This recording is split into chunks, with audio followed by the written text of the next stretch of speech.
પાલનપુર દાતા જતો આ મુખ્ય માર્ગ છે। આ માર્ગ પર વીરપુરનું પાટિયું છે, ત્યાં પાણી ભરાયા છે। 3 ફૂટ જેટલા પાણી ભરાયા છે।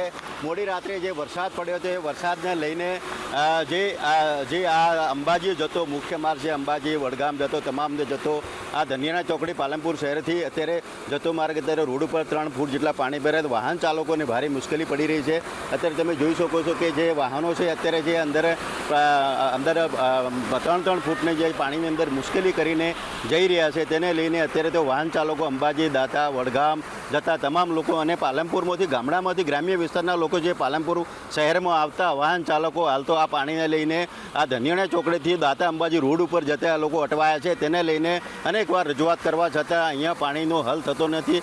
આ સામાન્ય વરસાદ એક ઝાપટું પડવાથી વરસાદથી જો આટલું પાણી ભરાયું હોય અને દર વખતે આજે ભર ઉનાળે વરસાદની અંદર આ જે માવઠું પડ્યું તેને લઈને અત્યારે આ પાણી ભરાયું છે, તેને લઈને લોકો અત્યારે અવર જવર કરતા લોકો અત્યારે ભારે મુશ્કેલીનો સામનો કરી રહ્યા છે। તેને અનેકવાર રજૂઆત કરવા છતાં આ કાયમી માટે પાણીનો હલ કરવામાં આવે તેવી સ્થાનિક લોકોની વાહન ચાલકોની માગણી છે। રતન સાગિયા, એબીપી અસ્મિતા, બનાસકાંઠા।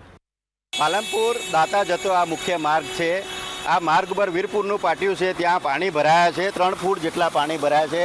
મોડી રાત્રે જે વરસાદ પડ્યો હતો એ વરસાદને લઈને જે આ અંબાજી જતો મુખ્ય માર્ગ છે, અંબાજી વડગામ જતો તમામ જતો આ ધનિયાણા ચોકડી પાલનપુર શહેરથી અત્યારે જતો માર્ગ અત્યારે રોડ ઉપર 3 ફૂટ જેટલા પાણી ભરાયા। વાહન ચાલકોને ભારે મુશ્કેલી પડી રહી છે। અત્યારે તમે